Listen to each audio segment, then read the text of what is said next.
छोटी सी कहानी सुनिए। एक बार एक आदमी और एक तोता प्लेन में सफर कर रहे थे। तोते ने प्लेन में उछल कूद शुरू कर दी। उसे पकड़कर प्लेन से फेंक दिया गया। अब आप कहेंगे कि उड़ते प्लेन से की खिड़की थोड़ी खुलती है, तो हम कहेंगे कि कहानी है, थोड़ा कल्पना का स्कोप रखिए।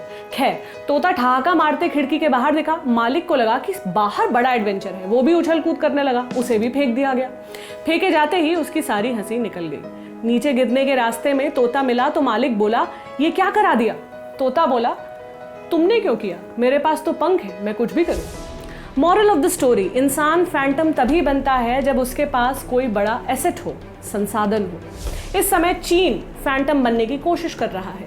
कोरोना वायरस की तोहमत तो उस पर है ही, ऊपर से इधर भारत से भिड़े पड़ा है, उधर अमेरिका से, तो कोई पंख भी होंगे उसके पास। चीन के ये पंख हैं उसका सामान बनाने और बेचने का मॉडल, चाइनीज मॉडल, जिसे आज हम समझेंगे आसान भाषा में मेरे यानी प्रतीक्षा के साथ।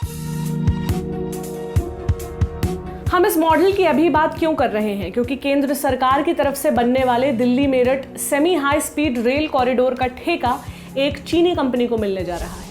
Delhi Meerut regional rapid transit system यानी RRTS प्रोजेक्ट के अंडरग्राउंड स्ट्रेच बनाने के लिए सबसे कम रकम की बोली एक चीनी company Shanghai tunnel engineering company limited ने लगाई है, 1100 करोड़ रुपए की। इस बोली के बारे में भी हम आपको एक अलग वीडियो में बताएंगे।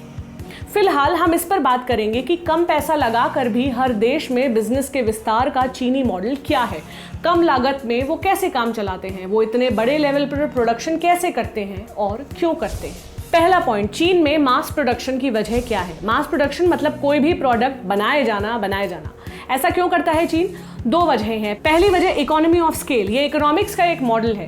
इकोनॉमी ऑफ स्केल कहती है कम मात्रा में बड़ी चीज़ों का प्रोडक्शन करने से ज़्यादा फायदेमंद है ज़्यादा मात्रा में तमाम छोटी छोटी चीज़ों का प्रोडक्शन करना। ये बिल्कुल ऐसे ही है कि आपके घर में पहले 3 लोगों का खाना बन रहा था, फिर एक नया दोस्त आया, 4 लोगों का बनने लगा, लेकिन किचन का खर्चा आपने बढ़ने नहीं दिया। मतलब प्रोडक्शन बढ़ गया लेकिन लागत उस रेशियो में उतनी नहीं बढ़ी। क्यों? इकोनॉमी ऑफ स्केल की वजह से। तमाम छोटी छोटी चीज़ों का प्रोडक्शन बढ़ाने से मुनाफा बढ़ता है लेकिन लागत उतनी नहीं बढ़ती। चीन इसी इकोनॉमी ऑफ स्केल पर चलता है। दूसरी वजह, अलीबाबा जैसे निर्माता। चीन के पास तमाम ऐसे निर्माता हैं जो छोटी छोटी घरेलू चीज़ों के, टेक्नोलॉजी के, कलपुर्जों के दुनिया भर में थोक विक्रेता हैं। जैसे कि अलीबाबा तमाम ऐसी छोटी छोटी चीज़ों का भी प्रोडक्शन करता है जो वो भले ही खुली मार्केट में ना बेचे लेकिन तमाम ई-कॉमर्स साइट्स को बेच सके।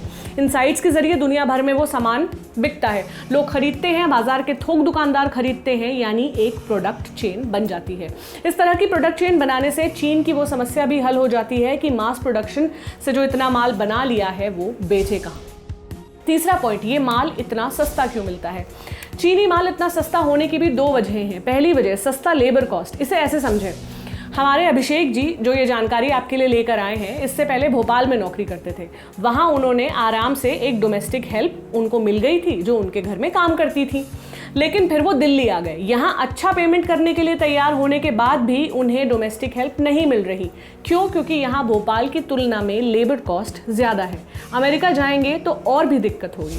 लेबर कॉस्ट मतलब किसी इंसान से काम लेने में हम डायरेक्ट या इनडायरेक्ट तरीके से उन्हें जो पे करते हैं वो।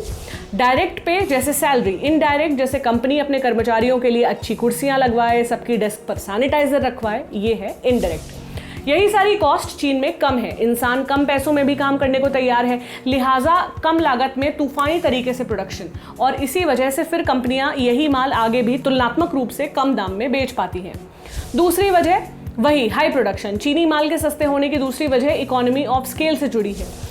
मैंने सोचा कि मैं 3 लोग के खर्चे में 4 को खाना खिलाऊंगी। पनीर घी मैंने बंद कर दिया। महीने भर आलू टमाटर लौकी बनेगा, दाल पतली बनेगी, बस उतनी ही लागत में प्रोडक्शन बढ़ गया। अब अगर ये चौथा आदमी दूसरी जगह एक थाली के 70 रुपए दे रहा होगा तो मैं 60 ही लूंगी। उसको मेरा खाना सस्ता भी लगेगा और मेरी कॉस्ट भी नहीं बढ़ेगी। समझ गए? अब कुछ बचा तो नहीं, बचा है चीन का एक्स फैक्टर। हमारे साथी अभिषेक ने सारा मामला समझा इंडिया टुडे हिंदी के संपादक अंशुमन तिवारी से। उन्होंने बताया कि चीन का एक्स फैक्टर है ओपेक सब्सिडी। चीन दूसरे देशों को ये सुविधा देता है कि आप हमारे यहाँ से हमारी कंपनियों से सामान खरीदिए, सिर्फ शुरुआती कुछ थोड़ा बहुत पेमेंट कर दीजिए और सामान ले जाइए। कंपनी को बाकी का पेमेंट चीन के बैंक कर देते हैं। बाद में जब सामान खरीदने वाली कंपनी को मुनाफा आना शुरू हो जाए तो वो चीन के बैंक का पैसा उसको लौटा दे। इस पूरे मॉडल को कहते हैं ओपेक सब्सिडी। ओपेक यानी जिसके आर पार ना दिखता हो। इस वजह से तमाम देश, तमाम कंपनियां सामान खरीदने के लिए चीन की तरफ देखती हैं। तो बाकी देश चीनी मॉडल क्यों नहीं अपनाते? भारत क्यों नहीं अपनाता? चीन के अलावा यूरोपियन यूनियन के देश, यूनाइटेड स्टेट्स और भारत के पास भी एक क्षमता है कि वो प्रोडक्शन बेतहाशा अप कर दे, लेकिन एक बड़ा फर्क है R&D का, रिसर्च एंड डेवलपमेंट। कोई नई तकनीक ईजाद करना, उसे डेवलप करना। इस वजह से भारत यूएस जैसे देशों से ही तमाम स्पेस से जुड़ी टेक्नोलॉजी, तमाम दवाएं, तमाम रक्षा सामग्रियों को लेकर रिसर्च और नए नए आविष्कार आते रहते हैं, लेकिन R&D एक बड़ा खर्चा मांगती है। वहीं चीन इस मॉडल में भरोसा नहीं करता, वो दूसरे देशों से तकनीक लेकर अपने यहाँ प्रोडक्शन करता है। ओपेक सब्सिडी हम क्यों नहीं दे सकते? अंशुमन तिवारी ने बताया, देश के बैंकों में जो पैसा है वो हमारा आपका है। चीन लोकतंत्र तो है नहीं, वो ग्राहकों को कम पैसे पर माल दे देता है और बैंकों से कह देता है कि कंपनी को पेमेंट कर दो। बाद में कई साल बाद बैंक का पैसा वापस आ जाता है। लेकिन अगर भारत की बात करें तो यहाँ बैंकों का पैसा यूं ही किसी को नहीं दिया जा सकता। यूरोपीय देशों ने तो ओपेक सब्सिडी पर बैन तक लगा रखा है। तो ये चीन की पूरी ईट स्लीप रिपीट टाइप की साइकिल है। Mass production, low cost, subsidy और मार्केट कैप्चर। चीन ने व्यापार से जुड़े तमाम ऐसे नियम बना रखे हैं जो किसी लोकतांत्रिक देश के लिए लागू कर पाना आसान नहीं होगा, अच्छा भी नहीं होगा। इसलिए भारत जैसे देश जब आत्मनिर्भर बनने की बात करते हैं तो उनके पास सबसे मुफीद विकल्प यही बचता है कि वो अपने उत्पादों की क्वालिटी बढ़ाएं, सस्ते दाम में लोगों तक पहुंचा पाएं, ताकि लोग भी ये भरोसा कर सकें कि यही सही है। बाकी चीनी माल की तो अपनी रंगबाजी है ही, चल गया तो चांद तक वरना शाम तक। ये जानकारी आपको कैसी लगी कमेंट सेक्शन में बताएं। अपने फीडबैक भेजें मुझे thelalantoppp@gmail.com पर। इस जानकारी के लिए अभिषेक को शुक्रिया कहें और मुझे इजाज़त दें। फिर मिलेंगे आसान भाषा में किसी नई जानकारी के साथ।